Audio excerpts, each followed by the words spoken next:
Tutorial sheet for question 4.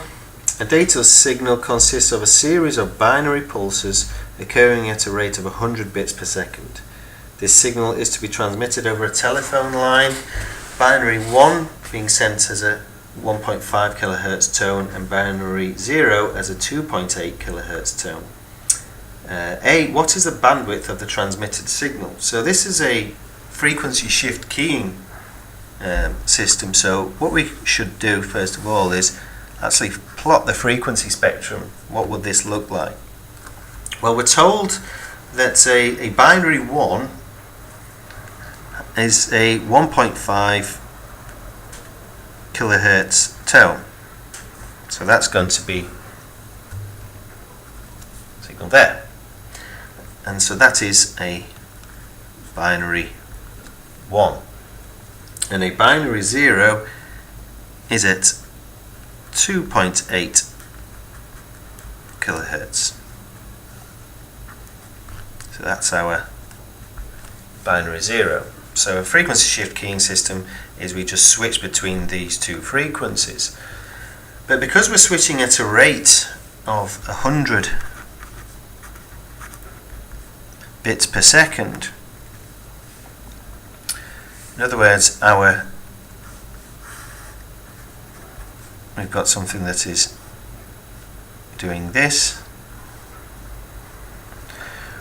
We need to include the frequency spectrum for this switching waveform in this as well. So if we work out what the frequency spectrum of this looks like,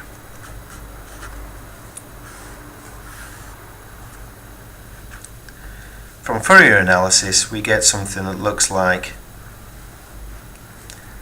a sine x over x,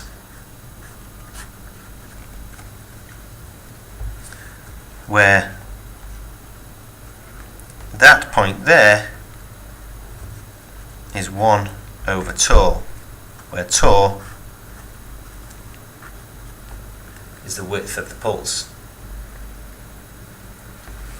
So what we've got to do, we've got to include this spectrum on top of here, so it's a convolution of the two systems. So we're going to get something that looks like that.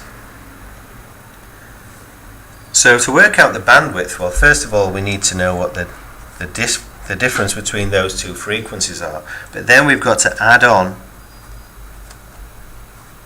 this extra bit to take us to the ends of the pulses. So to work out that we have, well, so our bandwidth is going to be, well, 2.8 minus 1.5 first of all. Then we've got to add on 100 Hertz for this element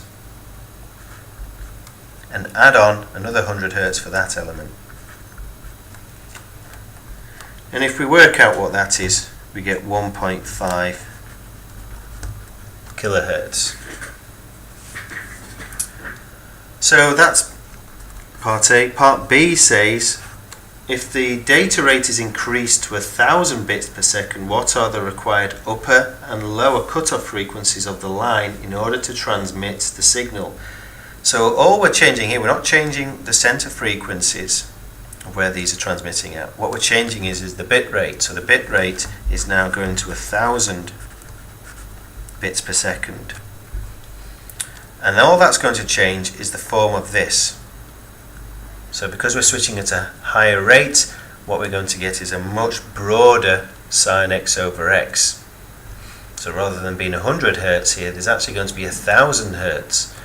So the lower frequency is going to be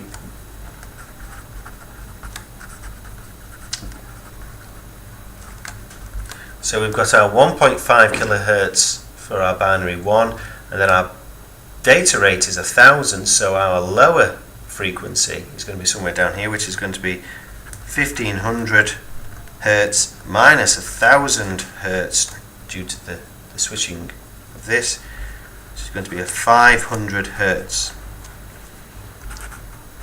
And the upper frequency is going to be 2.8 kilohertz plus now 1 kilohertz, which is 3.8 kilohertz. So our telephone line would have to be able to transmit between a frequency range of 500 hertz and 3.8 kilohertz in order to achieve the data rates that we require.